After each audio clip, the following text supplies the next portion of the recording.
गुरुनाथ महाराज की जय। पार्वती पते हर हर हर महादेव।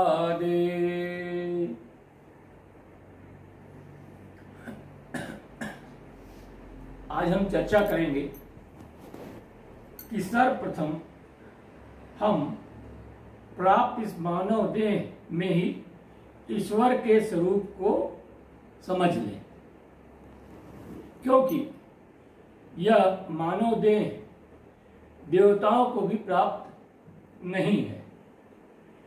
वेदों में कहा गया है, नावेद विन मनुते तम बृहंतम, अर्थात जो वेद नहीं जानता वह ईश्वर को भी नहीं जान सकता, क्योंकि वेदों, उपनिषदों एवं विभिन्न शास्त्रों में ईश्वर के स्वरूप की जो व्याख्या की गई है वह बहुत ही गूढ़ है।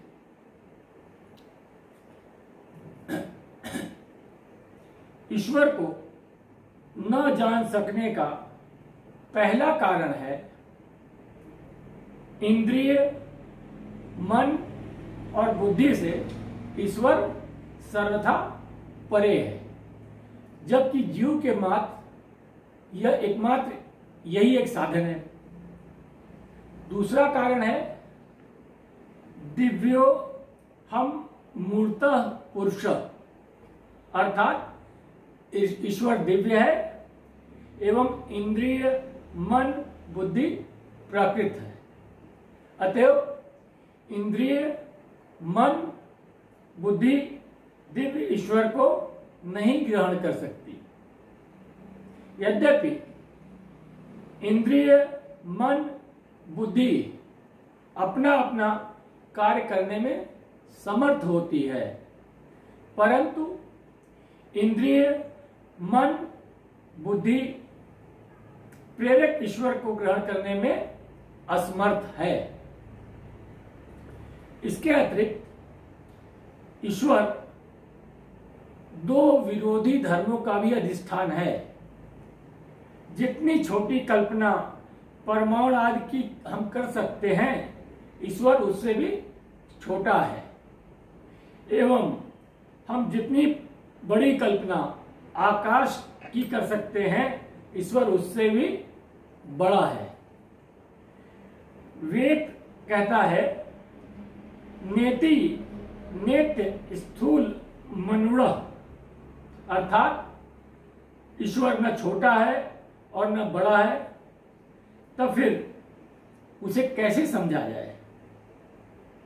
कठोपनिषद में भी कहा गया है कि ईश्वर धर्म से परे है, अधर्म से भी परे है, कार्य से भी परे है एवं कारण से भी परे है।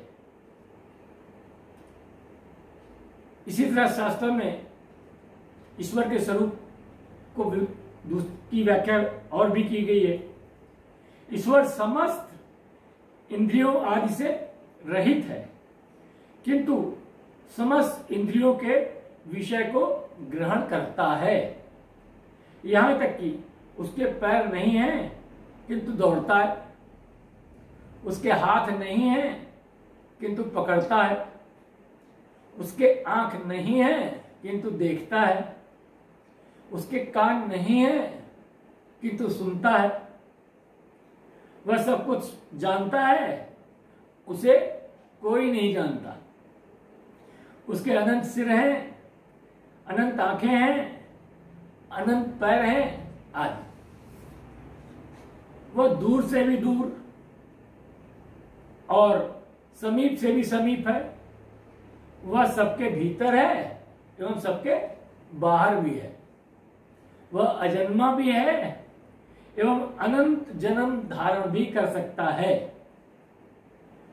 शास्त्रों में कहा गया है कि उसने इच्छा की एवं तपस्या की, जिससे सृष्टि की रचना हुई। भावार्थ है कि वह सृष्टि करता है। अनंत च श्रात्मा विश्व रूपो हा कर्ता त्रयम यदा विन्दते ब्रह्मा मेतत्। भावार्थ यानी कि वह सृष्टि करता है, लेकिन वह कुछ नहीं करता।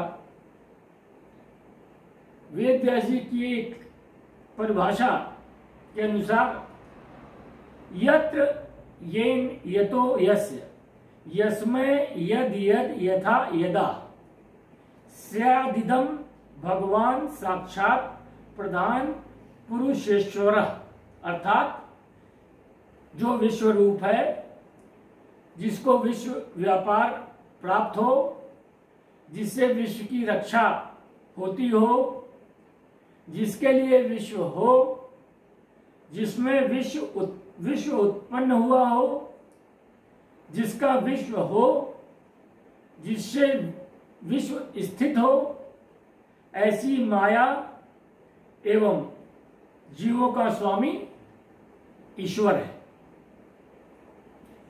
रामायण में भी यही कहा गया है, राम स्वरूप तुम्हार वचन अगोचर बुद्धि पर अविगत अकथ अपार नेति नेति नित निगम वद। जग पेखन तुम देखन हरि विधि हरि शंभु नचावन हारे। तेऊ न जानई मरम तुम्हारा और तुम्हीं को जानन हारा। राम अतर्क बुद्धि मन बानी मत हमार अस सुनहु सयानी। भावार्थ यह है, ईश्वर सर्वथा अदृष्ट, अव्यवहार्य, अलक्षण, अचिंत्य है। यही वेद भी कहता है, अदृष्ट व्यवहार्यम।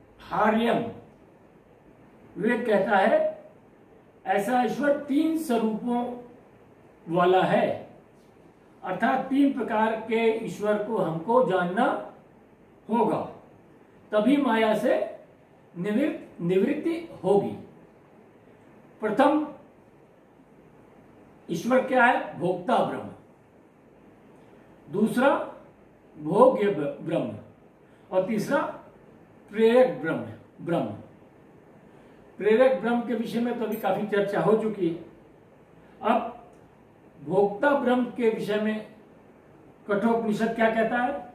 आत्मान रथिन विद्वि शरीर रथमेव तु बुद्धि तु सारथिन विद्वि मना प्रग्रहमेव च।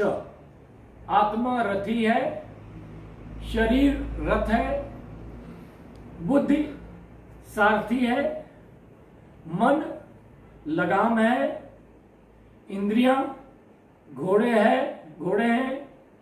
ऐसे आत्मेंद्रिय मन बुद्धि युक्त तत्व को भोक्ता ब्रह्म कहते हैं।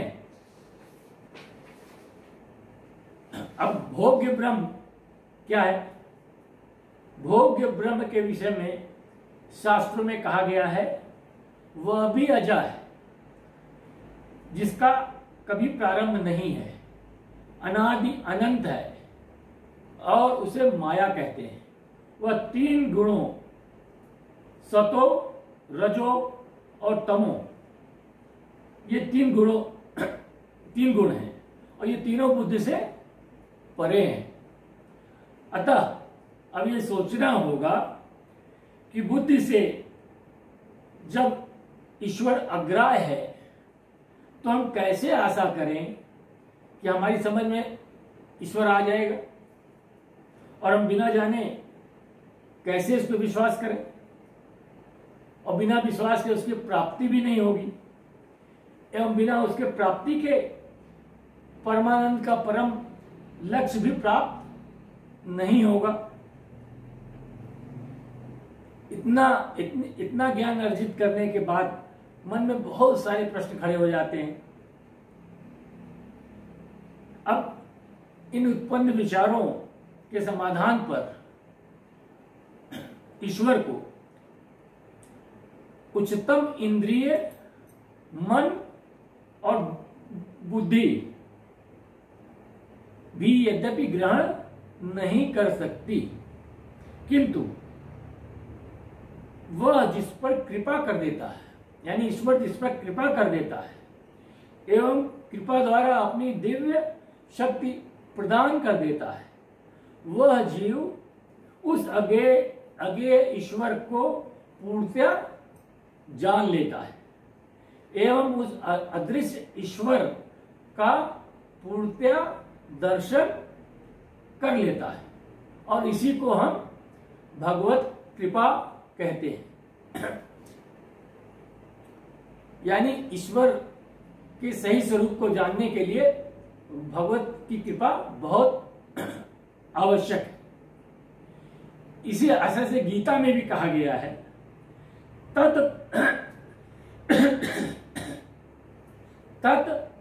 प्रसादात् पराम शांति स्थानम प्राप्स्यसि शाश्वतम।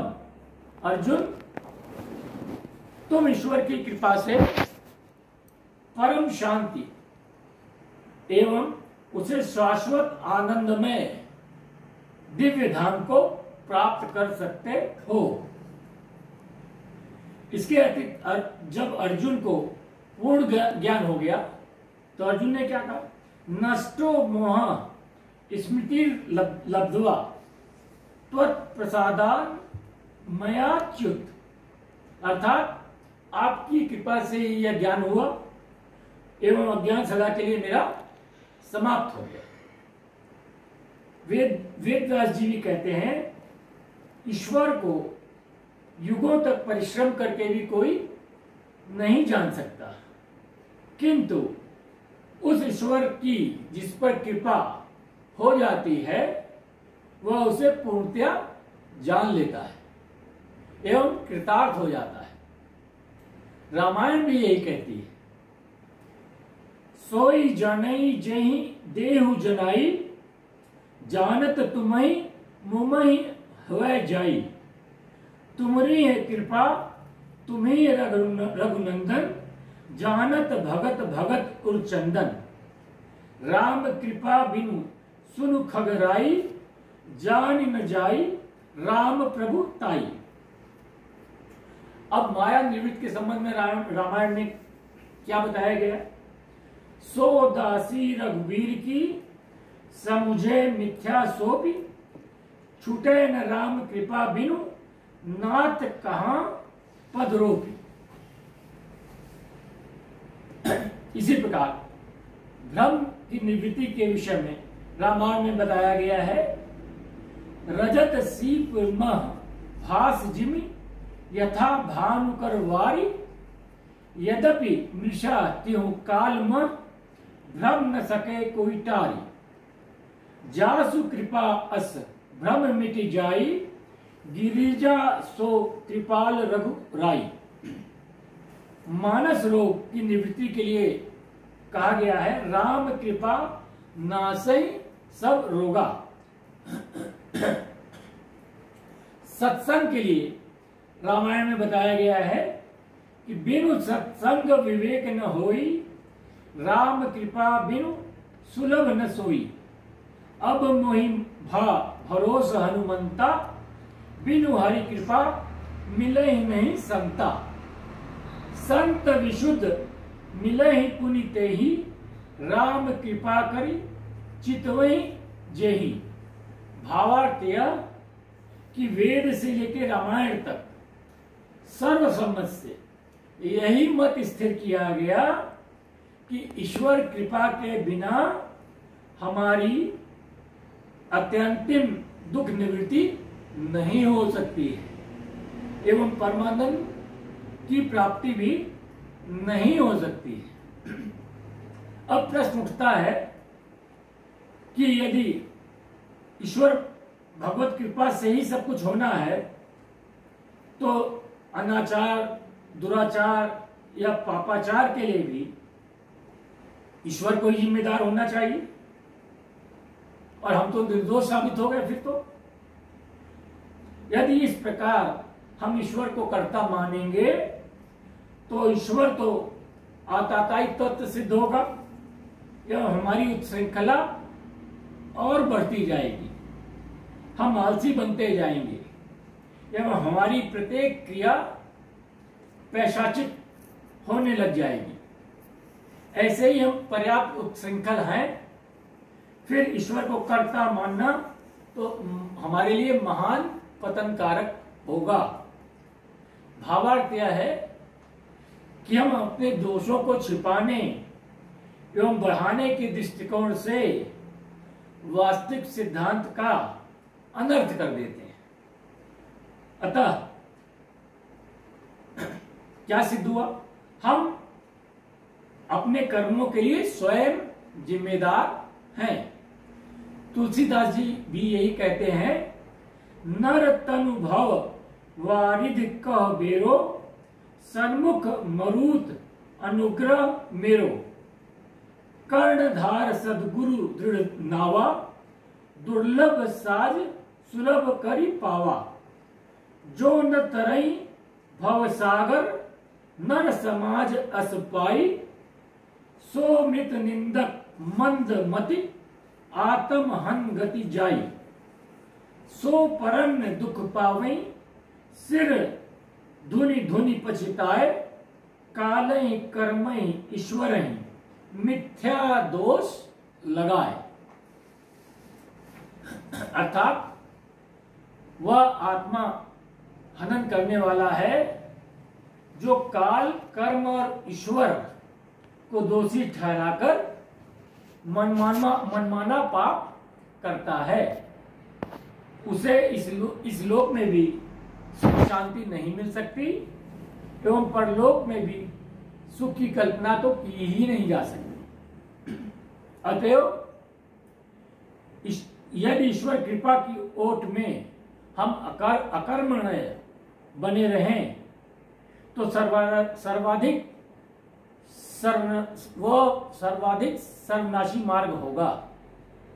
अब हमें उस आधार को खोजना होगा जिस पर भगवत कृपा प्राप्त की जा सकती है। बस उस आधार यानी उस कारण की पूर्ति होते ही भगवत कृपा हमें प्राप्त हो जाएगी और हम कृतार्थ हो जाएंगे।